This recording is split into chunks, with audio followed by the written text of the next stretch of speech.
Hey everyone, my name is Adam. I know my thing down there says the tent guy. It's because I have another YouTube channel about the party rental industry. But this channel is all about any business. And I am here with NIE, who owns Yes. some Airbnbs. I also own an Airbnb. So we're just going to talk Two. about Airbnbs. So how Yeah. you doing? I'm good. How are you? Good. Crazy day today. I got so many interviews happening. But Dang. I just messaged you and you're like, I can do it now. I'm like, great. All right, so Airbnb. You're into Airbnb. How'd you get into that? First of all, let's do that. So I think my situation was definitely different than other people that are looking into it. We had a friend that we actually helped them find this house. It was very, very cheap. He bought it, he renovated it, he furnished it. He lived in it for about a year, then decided he was going to buy a camper and travel the United States. And he just needed out. He didn't want to put it on the market. He was going to live in a camper, so he didn't need furniture. So he was like, do you want to buy it? Just like, I don't want to do a garage sale either. So I'll give you a good price. Pretty much, he gave me the price like the same if it was furnished or not furnished. Right. And so, I mean, it came with everything like couch, 3 TVs, like the console. I think even like had like 2 PlayStations, all the pots and pans, forks, spoons. Like there was still like food in his pantry, like all the dishes. And so I was like tables, chairs. I was like, dude, this guy saved me like at least like $6,000. Right. So I didn't have to take that upfront hit or cost. Because if not, I would have been having to like marketplace stuff or, Right. you know. Well, in this process of him saying take it, how and when did you decide, well, we're just going to Airbnb this instead of rent it out as a normal property? Well, one, it was furnished. So like Right. that was a simple one. Like, and he had it really cute already. Like he had really nice couches. Like, I don't know if you've ever heard of like Mayo couches, but they're like nicer uh couch set. He had like a lazy boy in there. And I was like, why am I going to pull everything out, sell it for probably half the price that I would if I had to buy new furniture? And the location was downtown. Okay. There is currently no high end hotel where we live. And our downtown area is up and coming. So I was like, there was plans for a 2 year hotel to like come into town. But until that happened, there was nowhere really to stay downtown, just like the outskirts of town. And so I was like, this is perfect. Like you could literally walk to the bars and stuff like that. Right. So that was another reason that I decided it was a good location. So you never did Airbnb before. What stuff did you have to learn? How was the process of getting onto Airbnb and getting this rented out? So I feel like one of the biggest things was like, what software am I going to use? Am I going to do Airbnb? Am I going to do VRBO? And am I going to do Expedia? Am I going to create my own website to market it myself? Um, that was one of the biggest things that I feel like was a huge factor for me deciding like if I'm going to post it. Um, Also pictures. Am I going to take my own pictures? Am I going to get someone professionally to come and like take pictures? Um, One thing that I didn't really anticipate that much was the maintenance, Right. the cleaning, the turnover of the cleaning is extensive and exhausting. So that that's definitely something. And I guess like what your customer base is going to be and what experience you want to give them. So like I was like, who's my target audience? Is it families? Is it business people that are just here for work? Is it like traveling nurses? Is Right. it the people that just want to get it as cheap as possible? You know Right. what I mean? Like, so it that was definitely one of the things that I was like, it was very discouraging seeing some of the Airbnbs in town charging $40 a night, $50 a night, $60 a night for something that was the size of my property. Right. Thank God I have two friends that have mansions and they rent theirs out for $1,000 a night. And they were like, know your worth. Don't look at other properties. What's the value that you see in your property? And go for that. How much do you actually need to make every month? Right. And then make that decision. We don't have a loan on our house. So we actually pulled out our retirement to pay it Okay. because this house was going to make me way more interest than my Roth Right. or Yeah. my IR, my 401k. Right. So, The money you bring in each month is going to be more than the interest that would bring in. and So, the good thing was that it was during COVID, so they waived that penalty when I pulled it out. oh, cool. Yeah. So, what did it settle on? What kind of guest stays there? And I'm sure it changed as you were going. Maybe. I mean, my Airbnb, we had a certain thing in mind, but it evolved as people started coming. So, where did you land? Like, who is your target stay? So I just recently changed it to more like traveling professionals because I'd rather people stay in it Sunday evening to Friday morning Okay. than Friday till Sunday. Right. So the way I did that is I did a 4-night minimum stay. I made a price cut because I was doing $149 a night with a minimum of 3-night stay. And I had a smaller cleaning fee. So now I have the same cleaning fee, but the minimum stay is 4 nights. Right. And so it's gone from $149 a night to $115 a night. Mhm. So I'm targeting the people that are coming in like 2 people at a time, usually, like that are like, well, let's just bunk together instead of go get a hotel. And, Right. you know, so that's my target audience. And the reason why I did that was because I originally was like thinking of brides because there's like a big wedding venue like really nearby. But brides all the way around, they just have a certain expectation that I felt like I wasn't even trying to meet at that point. It was just too, like, just, I Yeah. just like, like there was like, we took out the trash. I took out the trash, right?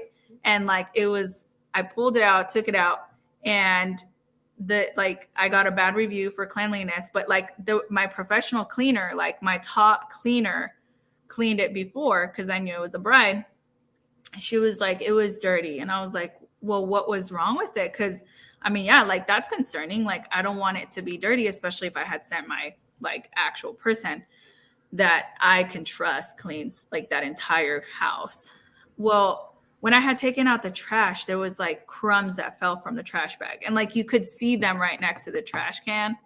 And so she actually took a picture of the crumbs. Like this was like post, like she had already left. You know Right. what I mean? And so like I was like, okay, so there's an entire 1,600 square foot house that was clean, but you see a few crumbs next to the trash can, and that takes a star off, you know? Yeah, they're rough. We had a closet.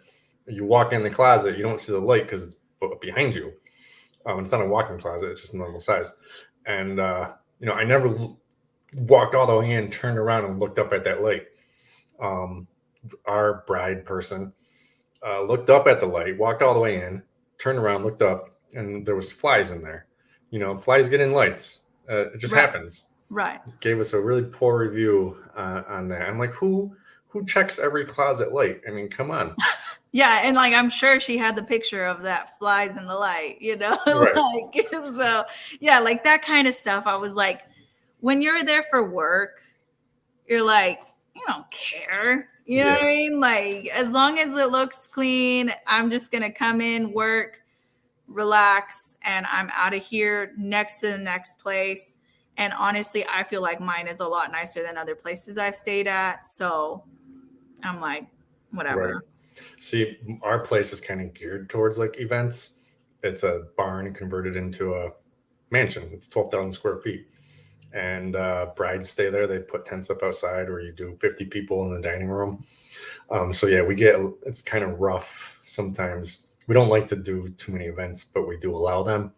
And those are the toughest people, brides and the bride's mother and stuff like that. But our cleaning you have to fee, charge accordingly, that's for sure. Yeah, we do charge more based on where the event is on the property. And then our cleaning fee is $400 per stay. Nice. What is yours? So I started at $25, Okay. which is dumb. Mm-hmm. But like I was taking it from my experience whenever like I would go rent an Airbnb, like they didn't even have cleaning fees back then. Right. And so I was like not too worried about it because I was like, I'm going to be doing the cleaning. So it's fine. Well, then I got so busy that I couldn't do the cleaning, and the cleaning lady was charging me $100. Right. And so I was like, it's worth it. My sanity is so worth it. And so then I increased it to 60. Mm. And then you probably also thought that people were going to be like you and be nicer and neater and not leave food around the kitchen and things like that. Well, I've been very fortunate, and it hasn't been that bad, but definitely like I didn't realize like when you do a clean in an Airbnb, you have to clean the whole house. You don't spot clean. You clean the whole house. Like you go over it, all over it. Like whether they did it or whether they used it or not, it doesn't matter. Like you have to clean. And that's where like when I was like running short on time, I would spot clean.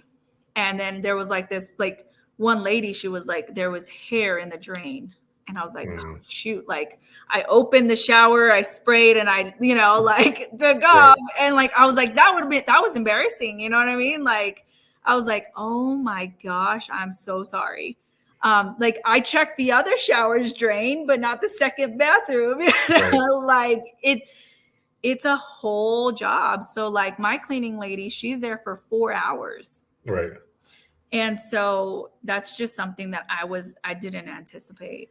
Right. How do you do check-in? Is it a keypad on the door? So we originally started with a keypad at the door. Well, like we actually started with like a lockbox. Well, it started getting glitchy, and like they never knew how to work the lockbox. Like it's like the realtor lockbox. Right. And like we have a ring system where they're like, I can't figure it out. And they're like, no, let me try, and they're just like, I don't know. And so they're like, I don't get it. And so like they call me, and I'm like on the ring, I'm like, you just there's a little silver button, you push it down and then you pull it out. Like but I couldn't show them like actually physically. And like, so they'd be like, I don't get it. Like, I think the code's right, And so it was like a constant thing. Okay. And so I switched it to where the lock code is on the knob. Right. And so that has really made it easier for everybody.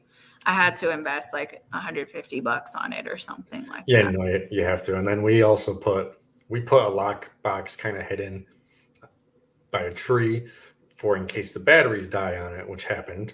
Then they can Oh, call up and we can say, hey, there's a lockbox on the tree over that's a here. good idea. That'll get you in. So you hire out for cleaning. Is there Right. anything else you hire out for, like lawn, snow? Yeah. So, like, I used to have my husband doing the lawn. That strained our relationship. So, like, he would be like, I'm just going to hire so and so to come and do it. And I didn't want to. Like, I was like, man, like, you could go clean, like, you could go mow it. Like, I know you can. And I was like, I don't want to be paying him $60 to mow it, um, especially if I know you can do it. Well, then I figured out that I was doing good enough in the Airbnb that I needed to find more tax deductions. Mm, So I was like, just mow it. You know what I mean? Like right. tax deducted. Like so I started figuring out other ways to get more tax deductions, which that's really to me honestly my biggest perk in doing an Airbnb. I buy toilet paper at Sam's, dish soap, laundry soap, everything in bulk, and I just write it all off. Right. My Netflix account, write that off. Um, Internet, write that off. I buy towels in bulk, write that off. I buy toiletries in bulk, write that off. Right. Um, all kinds of stuff that I can like. I'll go and buy what is it? Decorations for the season, write that off. Oh, Um, nice. and so anything I can write off, I'm gonna write it off. Yeah, we have, we all know, or if you own a business, we're not right out saying that. Yeah, yeah, yeah. Okay, so you got what I'm saying. Yeah, yeah, yeah, yeah. So Um, so you're looking, or you are currently in the process of two more Airbnbs, right? yes, I Right. am. And so one is in your backyard. It is. That's interesting. I was watching someone's YouTube video where he built a house in his backyard to rent out as an Airbnb, but he was in San Francisco, or the Silicon Valley cities. Um, so how is that going? And like, yeah, just tell me about that. So it's going to be geared also to the people that I decided to gear towards, which is like uh travelers, like traveling business people. Right. And I've actually gotten on Furnished Finders, which is a website for traveling nurses. Mm, And the only fee they have is a $99 listing fee. And they'll find you nurses that are 3 months or less contracts. So way less maintenance. And they'll pay top dollar for the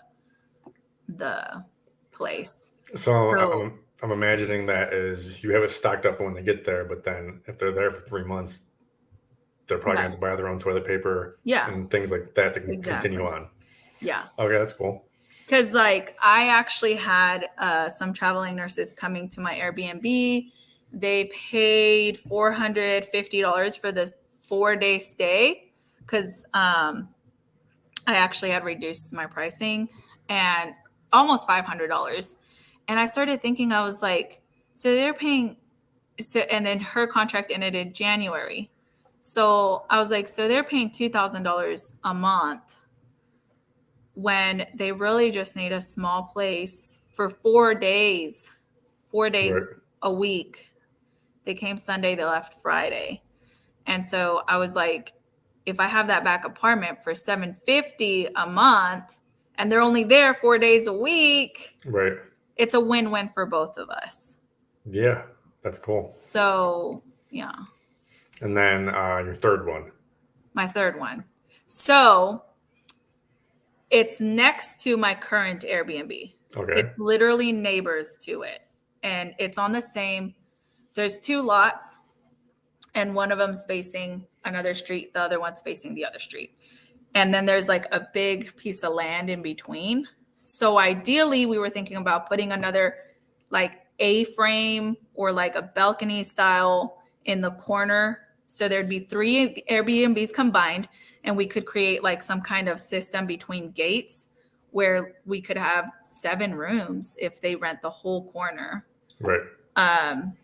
But I'm like, do I want another Airbnb, or do I just want you to pay me $950 a month and I don't see you or talk to you for 6 months? So Right. that's why I'm like, maybe at some point. And Right. it's the other reason why I'm like, maybe I could do an event situation is because, one, I'm also into tents. So Right. I can put up a 20 by 40, 20 by 20 tables, chairs, linens, tablecloths, create a nice package for them. And the problem's always parking, right? Mhm. Well, the backyard to those properties is a huge parking lot to the biggest building in town, and they never use it. Mm. And so I'm like, I don't think anybody's gonna care or even know, that Right. it's like, just go park there, And so that's the other reason why I'm like, we could make really good money, because the Airbnb that I have now is raking in about 20,000 a year. Right. Awesome. I was going to ask about how often is it booked up?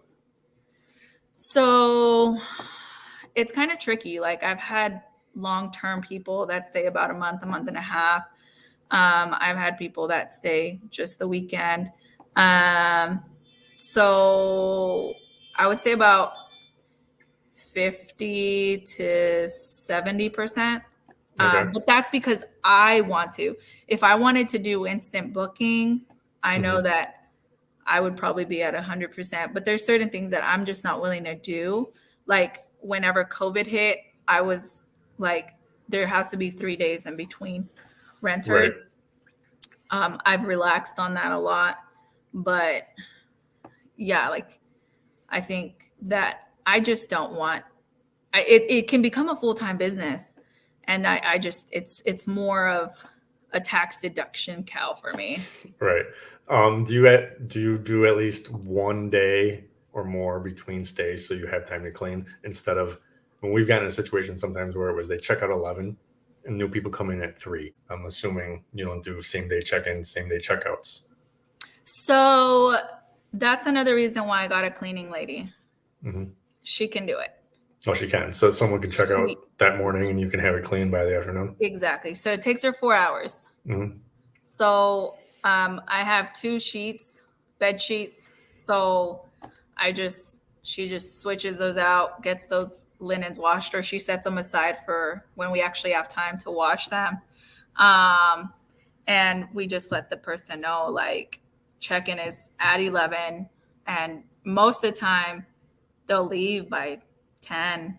And Right. so and most of the time they don't check in as early as 3. And Hmm. actually I have it for 4 p.m. check-in. And so a lot of times they'll be like, well, I'm not going to show up till 6. Right. Nonetheless, I'm like, she's going to come in at 11, which gives her the 4 hours that she needs, and then they'll come in.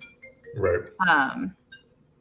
And so that's another reason why I pay her, because she's willing to work around my schedule. Like, I'll tell her, I'm like, I need you from 11 to 3 on this day. Right. And she's Yeah. like, okay. Having a cleaning person is, I think, one of the most key things to the Airbnb, because, especially when you have a full-time job and other things, like, it's not always going to be easy getting there to clean the place for the Yeah. next guest. Like, I was thinking about that today. I was like, wait, because I have VRBO. And so, like, I have someone coming in tomorrow. And, like, I'm just going to clean it because someone left Sunday, right? So Right. I have 4 days, right? I haven't gone over there. Right. And I'm just like, oh my gosh. I'm like stressed out, rushing. Like, I'm like at the verge of just calling her, come rescue me, please. Right. So you have it listed on VRBO and Airbnb? I do. How do you keep track of that? If someone books on VRBO, you got to block those days out on Airbnb. there's a system where you just connect the calendars. Oh, really? Yeah. Okay. Do you know what that's called? It's integrated between them. Oh, is it? Yeah. Oh, okay. That's good to know. So that was the first thing I did. Like I was like, why am I gonna lose VRBO money? And so it on Airbnb it shows blocked. On VRBO it shows blocked. But then like I know whenever it's blocked, it's because it's on the other system. Right. Gotcha. I And understand. so, yeah. Okay. Well, this was a kind of a short one, but I appreciate it. I got to get ready for another interview at 4:00. Okay. Thank you very much for coming on and Yeah. talking about Airbnb. Yeah. Bye.